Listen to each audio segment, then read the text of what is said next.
Kinumpirma naman ng Philippine National Police na hawak na nila ngayon ang dalawang suspect kaugnay ng pagpatay sa isang empleyado ng House of Representatives. Habang 4 pang suspect kabilang amunoy naka-live-in na mastermind ang patuloy na pinaghahanap.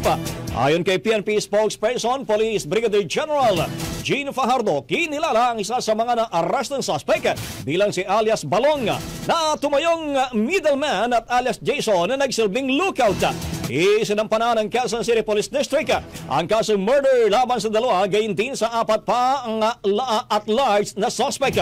Sa isinagawang extrajudicial confession ni alias Balong, inilihad niya na sila ay inupahan ng magka-live-in couple na munoy may personal na galit sa biktima.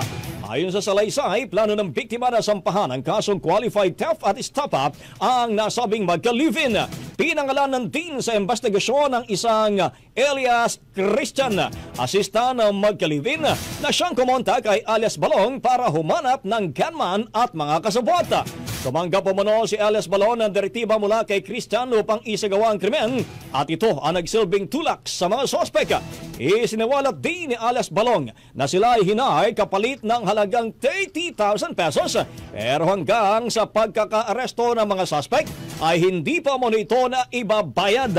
Sa halip, sinabihan naman sila na sa GCash na lamang ito ipapadala.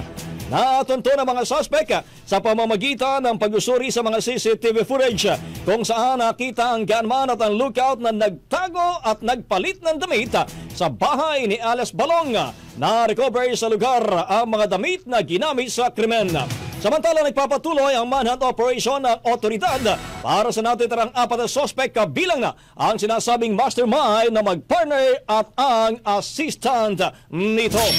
Ang bahaging ito ay hatid sa atin ng Yummy-Vit ES3 Syrup. Simulang tuparin ang pangarap ng iyong anak. And stunting now!